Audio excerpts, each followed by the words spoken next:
Bonjour! Aujourd'hui, je vous présente quelques trucs pour préserver la charge de votre pile d'iPad plus longtemps.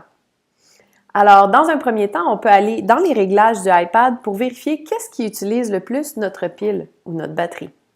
Pour ce faire, on se rend dans Général et Utilisation et on va aller voir l'utilisation de la batterie, juste ici. Donc, on pourra constater dans les dernières 24 heures ou dans la dernière semaine qu'est-ce qui a utilisé le plus de batterie. Ça pourra nous indiquer s'il y a des applications peut-être qui travaillaient en arrière-plan pour rien. Une chose qu'on néglige parfois, c'est de mettre à jour notre appareil. Pourtant, lors de ces mises à jour-là, on prévoit justement de réduire l'utilisation dans certaines applications. Donc, c'est important de faire la mise à jour du système lorsqu'elle est disponible.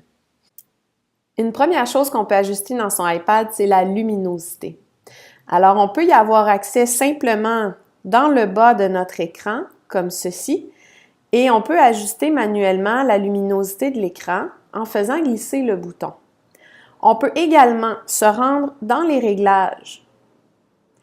Dans le menu Luminosité et affichage, on a ici le même bouton pour régler la luminosité, mais ce qui est encore mieux, c'est de demander un réglage automatique. De cette façon-là, l'iPad va s'ajuster automatiquement selon la clarté ambiante.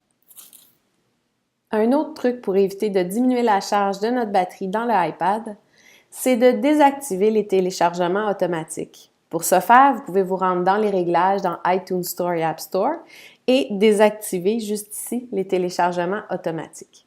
Ça va faire en sorte que si jamais vous êtes dans un endroit où vous n'avez pas accès à votre chargeur, par exemple, bien, ces applications-là ne vont pas se télécharger automatiquement en arrière-plan. Donc, ça peut être très pratique.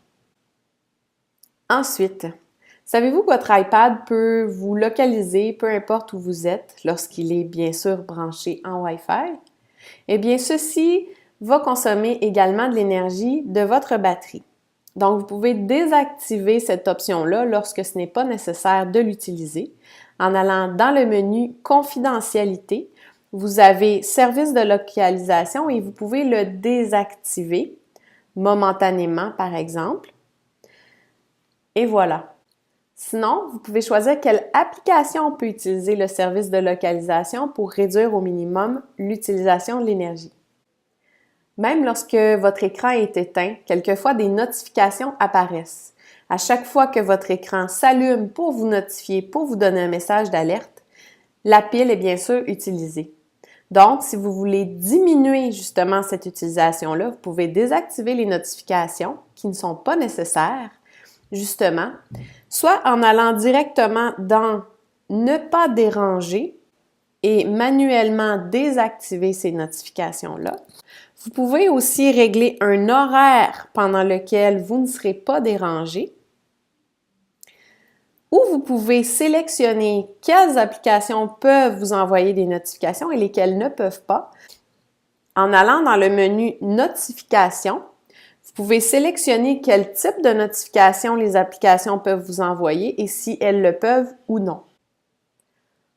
Donc, par exemple, dans Messages, on pourrait demander à ce qu'il n'y ait pas de notification sur écran verrouillé. Ainsi, l'écran ne s'allumera pas s'il est éteint pour vous notifier d'un message reçu, par exemple. Donc, ça va diminuer beaucoup l'utilisation de votre batterie. Et vous pouvez faire de même pour toutes les applications qui sont incluses là-dedans. Une autre fonctionnalité du iPad qui utilise la charge de la batterie est la recherche de réseau. Si le signal du réseau sur lequel vous êtes présentement connecté devient faible, l'iPad va chercher un nouveau réseau et ceci va demander encore de l'utilisation d'énergie.